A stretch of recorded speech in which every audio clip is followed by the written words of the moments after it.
Are you trapped in that cycle? You know, that feeling of frantic motion where you're constantly chasing deadlines, maybe hitting the end of the day with the exact same half-finished tasks, just staring back at you.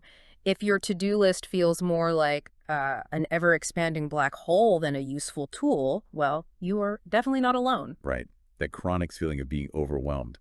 That's exactly what we're digging into today. We've pulled together a really powerful stack of source material that tackles this problem head on. It's all about the architecture of efficiency. Yeah, and this isn't about just giving you another flavor of the month planning technique or app. Mhm. Our mission today is, I think, to extract the key principles, the actual building blocks you need to create a personalized productivity system. Mhm. A system built specifically for your brain, really designed to turn that internal chaos into something predictable, something manageable, calm even.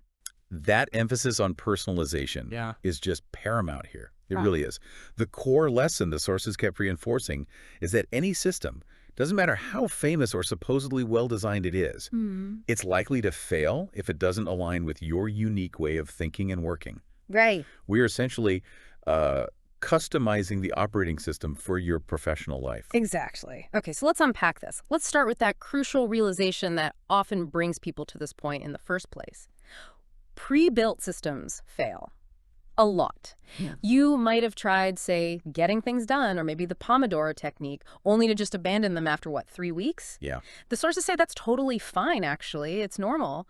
But we need to understand why they buckled under pressure. Why didn't they stick? Well, they buckle because they ignore your biology and your psychology, too. The foundation, the absolute bedrock of building a lasting system, is that critical first step, identifying your unique productivity blockers, and also understanding your personal energy patterns, what the sources often call your chronotype. Your chronotype, right. Like morning person, night owl. Yeah, exactly. For instance, if you are a confirmed night owl, forcing yourself into some rigid 6 a.m. routine, you're just setting the system up for inevitable failure. Yeah. And worse, you're generating massive amounts of sort of productivity guilt when you inevitably slip up. Oh, that's the insidious part, isn't it? The system fails, but you feel like the failure. So, okay, before adopting any new widget or shiny app, you absolutely must conduct a really frank assessment of your current workflow, or maybe, the spectacular lack thereof. Mm. This establishes the critical baseline. What time of day do you truly focus? What are maybe the top 3 tasks you find yourself avoiding every single week? That baseline assessment is so vital because it dictates the entire direction of your customization journey. It really does. If you find you're highly distractible, well, you probably need a high-friction capture system. If you suffer from starting resistance, just getting going, you need specific project breakdown strategies. This initial self-knowledge, it's the first and honestly the most valuable tool you have. Speaking of tools, let's transition into the core principles for actually customizing things. The first major principle our sources really highlight is prioritization mastery. Now, most people think prioritization just means making a numbered list, right? 1, 2, 3. But the sources push us to be far more rigorous than that. Indeed, they do. When we talk about prioritization, most people immediately default to the Eisenhower Matrix. You know, that famous quadrant, urgent versus important. Yeah, urgent, important, and not urgent, important, that one. That's the one. And look, it's a fantastic starting point, no question. But here's the deep dive insight. You need to reimagine that matrix for your personal life, not just your professional output. Okay, reimagine it how? Because urgent, important sounds pretty fixed, doesn't it? Well, it means adding another dimension. Let's call it the personal stress penalty. For example, cleaning out your email inbox. By the standard matrix, that might be classified as, not urgent, not important, so you defer it forever. Right, it always falls to the bottom. But what if having that messy inbox causes you high cognitive load? Huh. What if it creates this daily low-level anxiety? That's a high personal stress penalty. In that case, you've got to bump it up in priority, maybe even higher than something technically labeled important. You adapt the matrix. You prioritize based on where you gain the most mental freedom and energy, which you need for those long-term goals. Wow, that's a fascinating inversion. It really elevates your internal well-being, your mental state to a core prioritization metric. That makes a lot of sense. Okay, so here's where it gets really tactical, though. We have to make a fundamental decision, it seems, between time blocking versus task batching. They sound similar, but the sources suggest they cater to 2 fundamentally different types of thinkers. Oh, they absolutely do. Yeah. Time blocking is, well, it's rigid. You're treating your calendar like concrete, basically, assigning specific tasks to specific blocks of time. 9 to 10 a.m., right? Report section. This works incredibly well for people who struggle with follow-through or maybe get easily distracted. The structure removes that daily decision fatigue of, ugh, what should I do now? Sure, it takes the guesswork out. But I can see the flip side. If you're someone who deals with a lot of unpredictability in your day, maybe your job requires it, or if that rigid structure just feels stifling and immediately makes you want to procrastinate, then time blocking could quickly become more of a psychological burden than a help. Precisely. And that's where task batching really shines. Task batching is grouping similar activities together.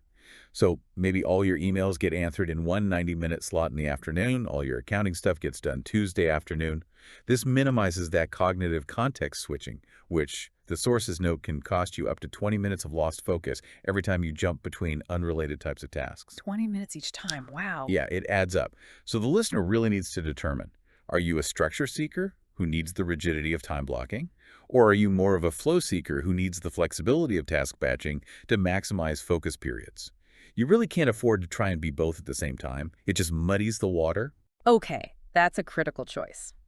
And crucially, when we select the tools for these methods, whether it's an app or a notebook, the sources strongly caution against just defaulting to the newest, shiniest app out there. hmm The recommendation seems to be finding the perfect blend, right? Leveraging technology where it truly helps, but also sticking with simple, reliable analog methods if they work better for certain things. Exactly. If a physical notebook captures your immediate thoughts faster and more reliably than unlocking your phone, finding the app, opening it, then the notebook is the superior technology for that specific task. Right. The system has to be frictionless. Absolutely. If the mechanism for tracking your tasks creates more resistance, more hassle than the task itself, you've failed before you've even started. The tool should help, not hinder. Okay, speaking of friction, let's move into the actual building blocks. How do we translate those high-level goals into concrete, actionable steps? We start with what the sources are calling the task capture revolution. Sounds dramatic. It kind of is, in a way. This is the process of moving from that raw, messy brain dump, all those anxiety-inducing thoughts swirling around into organized, actionable items. A thought bouncing around your head like, oh, I need to call that client. That's just noise. It's static. Once you externalize it, write it down and assign it a specific verb and context like schedule a 15-minute call with client X on Tuesday, now it becomes a potential action. Ah, so it's about making it concrete. Yes, the revolution is in that immediate filtering and structuring. Get it out of your head and into the system in a way you can actually do something with it. Got it. And, okay, the moment that system is in place, you inevitably run into that huge, daunting project, the one that looks too big to even start. This leads us straight to project breakdown strategies. This sounds like the key way to minimize that paralyzing feeling of being overwhelmed. It really is. The source material offers a great litmus test here, actually. If a task description, the thing you wrote down, sounds like it would take longer than, say, 2 hours to complete, it is not a task. It's a project. Ah, okay. Good rule of thumb. And it needs immediate deconstruction. You must break it down and break it down again until the individual steps are small enough to feel non-intimidating. This psychological process reduces what we talked about earlier, that starting resistance. Yeah. Or, more technically, it lowers the activation energy required to just begin. Right. It's a difference between seeing draft the annual report on your list, which is terrifying, and instead saying 3 manageable steps like outline section 1.1, then collect Q3 financial data and maybe send review requests to Sarah. It makes the entry point feel possible. Exactly. Making the entry point as easy as possible is the name of the game there. And that leads us naturally to the long-term necessity, review and refine. This isn't a one-and-done setup. Your system is this highly customized machine, right? Which means it's more like a living, breathing entity. It requires continuous attention and adaptation. Like a garden, maybe. Needs tending. That's a great metaphor. Yeah, you need to routinely check if your current system is actually meeting your current needs. Because your productivity blockers, your environment, your job demands, even your energy levels, they're always changing. So the system has to evolve too. Okay, so we've built this finely tuned machine. We're capturing tasks, breaking down projects, reviewing regularly. Now, what advanced hacks do the sources offer to really push us toward peak performance and, crucially, sustainability? Right, now we shift focus a bit towards maximizing that state of flow, that deep work. The first hack, which seems almost counterintuitive in our hyper-connected world, is the power of dedicated single tasking. really focusing on one thing at a time. Not multitasking, but everyone talks about multitasking. I know, we're constantly pressured to multitask, but the sources emphasize really strongly that dedicated single-task focus leads not only to higher quality output, but crucially, it avoids that phenomenon of residual attention. Residual attention. And what's that? That's where your brain basically remains partially focused on the previous task you just switched away from. Even if you think you've moved on, part of your mental energy is still stuck back there. It's a huge cognitive drain. Ah, okay. I can feel that sometimes. That cognitive drain is huge. Makes sense. What's the second hack? The second hack is all about protecting that precious mental bandwidth by automating the mundane, ruthlessly.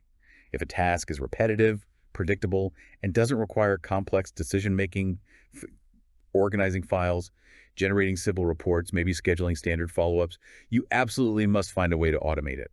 Use software, use templates, whatever it takes. This frees up your uniquely human brain to focus on the things only you can do. Creativity, complex problem solving, human connection. Get the robots to do the robot work. Essentially, yes. Yeah. And finally, number 3 is protecting your focus by actively, consciously crafting a distraction-free environment. And this goes way beyond just silencing your phone, though that's a start. It involves optimizing both your physical and your digital space. Well, for some people, this might mean minimizing visual clutter on their desk, because every object in your eye line demands a tiny fractional amount of mental tax. For others, it might mean setting up very specific notification pathways, maybe using focus modes or filters that allow only genuinely mission-critical information through during deep work blocks. Right. Controlling the inputs. Makes sense. But we know building the machine, even optimizing it with these hacks, that's only half the battle. Sustaining momentum over weeks and months, that's often the hardest part, isn't it? People fall off the wagon. What are the sustainability tactics? How do we keep this thing running smoothly? This is absolutely the crucial stage where most people stumble. Sustainability really starts with 2 key things. First, learning rapid troubleshooting. Systems break. You will miss a time block. Your batching session will get interrupted by an emergency. It happens. When it does, you need to adopt what one source called the 10-minute recovery rule. Don't just throw away the whole day because of one setback. The 10-minute recovery rule, I like that. What does it involve? Just that. Spend 10 minutes, pause, reassess the situation, adapt your plan for the rest of the day if needed, and then consciously jump back into the system. Don't dwell on the slip-up. Okay, so instead of just abandoning the whole system and feeling guilty, which is what I think most people do, Exactly. you treat the breakdown as just a simple miscalculation, something that needs a small, quick fix, not a total demolition. Precisely. Yeah. The system is designed to be adaptive, not brittle. It should bend, not break. And the second key to sustainability: reinforcing long-term motivation by actively celebrating small wins. This is huge. Most people wait for the massive victory, the finished project, the huge deal close, to feel good, to feel successful. Yeah, you wait for the big payoff. We should be celebrating the consistency of the process itself. Did you successfully complete your task breakdown for that tricky project? Celebrate it. Did you stick to your task capture routine for 5 days straight? Acknowledge that win. Celebrating those small process wins, that's what fuels the engine for continuous improvement over the long haul. Focusing on the process, not just the outcome. That feels more sustainable.